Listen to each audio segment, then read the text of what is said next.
കുറച്ച് ഭാഗം മാത്രമേ വെട്ടുന്നുള്ളൂ, മറ്റു ഭാഗങ്ങളെല്ലാം വളർത്തുകയാണ് ചെയ്യുന്നത്. അപ്പോൾ മുടിയിൽ ഇങ്ങനെയൊക്കെയുള്ള ചില കാര്യങ്ങളെന്ന് പറയാൻ വേറൊരു കാരണമുണ്ട്.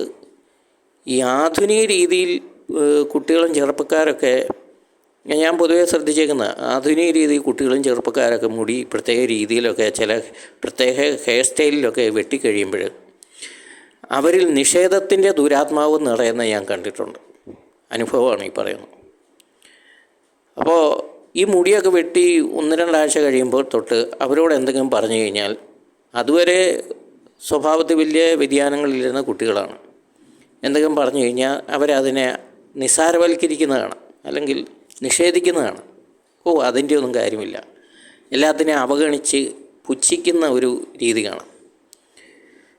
അപ്പോൾ ഇത് കഴിഞ്ഞ് 1-2 മാസം കഴിയുമ്പോൾ പിന്നെ അവർ ഭയങ്കര തർക്കിക്കുന്നവരും ഇങ്ങനെ നിഷേധവും ഭയങ്കര പ്രശ്നങ്ങളും ഒച്ചവെക്കുന്നവരൊക്കെ ആയിട്ട് മാറുന്നതാണ്. അപ്പോൾ അങ്ങനെ അവരുടെ സ്വഭാവത്തിൽ വലിയൊരു മാറ്റം വരുന്നത് ഞാൻ കണ്ടിട്ടുണ്ട്.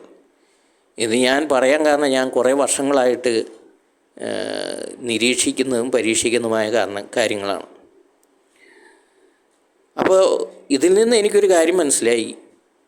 ഈ തിന്മയുടെ ആവാസത്തിനായി മനുഷ്യനെ അറിയാതെ പിശാചി രൂപപ്പെടുത്തുന്നതാണ് ഇത്തരത്തിലുള്ള ഹെയർ സ്റ്റൈലുകൾ. തന്നെയുമല്ല, ഇത് എന്നെ ഇത്തരത്തിലുള്ള ചിന്തയിലേക്ക് നയിച്ചതിൻ്റെ വേറൊരു പ്രധാന കാരണം, ഈ മുടിയിലൊക്കെ ഒരു പ്രത്യേക സ്റ്റൈലൊക്കെ വന്ന കാലഘട്ടം, അതായത് 10-15 വർഷം മുമ്പ്, അല്ലെങ്കിൽ 10-20 വർഷം മുമ്പൊക്കെ ഇങ്ങനെ പ്രത്യേക രീതിയിലുള്ള ഹെയർ സ്റ്റൈൽ വന്നപ്പോൾ എനിക്ക് അങ്ങനെയുള്ള ഹെയർ സ്റ്റൈൽ കാണുന്നവർക്ക് നോക്കുമ്പോൾ എനിക്ക് ഭയങ്കര ഇറിറ്റേഷനായിരുന്നു, എന്തോ ഭയങ്കര അസ്വസ്ഥത.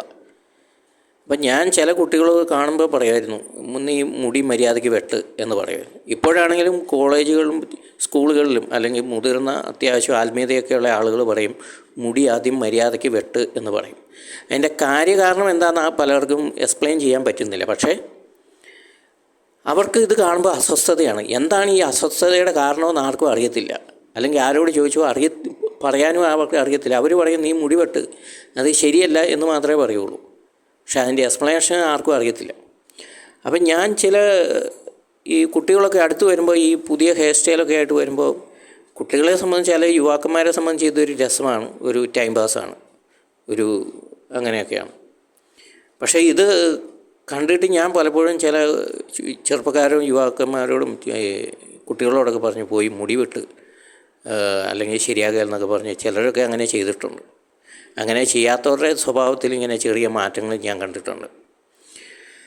അപ്പോൾ ഇങ്ങനെയൊക്കെയുള്ള ഹെയർ സ്റ്റൈൽ കാണുമ്പോഴൊക്കെ ഭയങ്കര അസ്വസ്ഥതയായിരുന്നു. ഇപ്പോഴാണെങ്കിൽ പോലും ചില പ്രത്യേക ഹെയർ സ്റ്റൈൽ കാണുമ്പോൾ തന്നെ ഭയങ്കര അസ്വസ്ഥതയും ഒക്കെ ഇപ്പോഴാണെങ്കിലും ഉണ്ട്. അപ്പോൾ ഇങ്ങനെ ഒരു നിഗൂഢത ഈ മുടിയുമായിട്ട് ബന്ധപ്പെട്ട് ഉണ്ട്. അതുപോലെ തന്നെ നമുക്കറിയാം, എല്ലാ മതസ്ഥരും ഈ പുണ്യസ്ഥലങ്ങളിൽ പോയി മുടി വെട്ടി അല്ലെങ്കിൽ ഷേവ് ചെയ്യുന്ന, അല്ലെങ്കിൽ തലമുണ്ടനം ചെയ്യുന്ന ഒരു പരിപാടി പൊതുവേ ഉണ്ട്. അതിൻ്റെ അർത്ഥം എന്താണെന്ന് ചോദിച്ചു കഴിഞ്ഞാൽ, നമ്മൾ ഒരു പുണ്യസ്ഥലത്ത് പോയി പ്രാർത്ഥിച്ച് തല ക്ഷൗരം ചെയ്യുമ്പോൾ, മുണ്ടനം ചെയ്യുമ്പോൾ, അതിൻ്റെ അർത്ഥം ഇതാണ്: നമ്മളിലെ പഴയ മനുഷ്യനിലെ അരൂപികളെ പൂർണ്ണമായും ഉപേക്ഷിക്കുന്നു.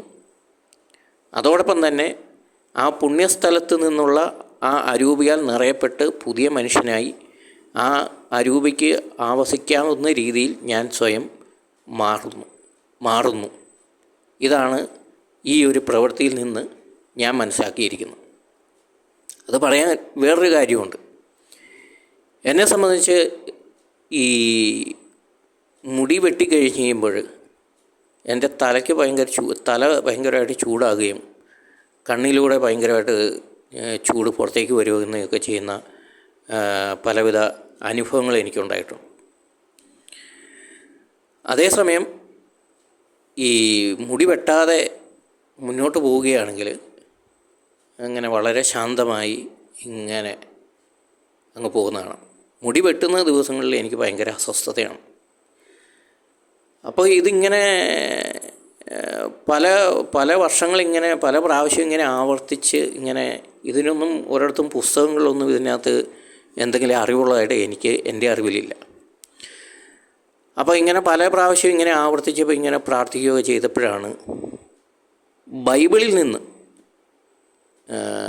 ഇതുമായി ബന്ധപ്പെട്ട് ഒരു വചനം എനിക്ക് കിട്ടി. ഒരേ ഒരു വചനം, അത് ഇതാണ്.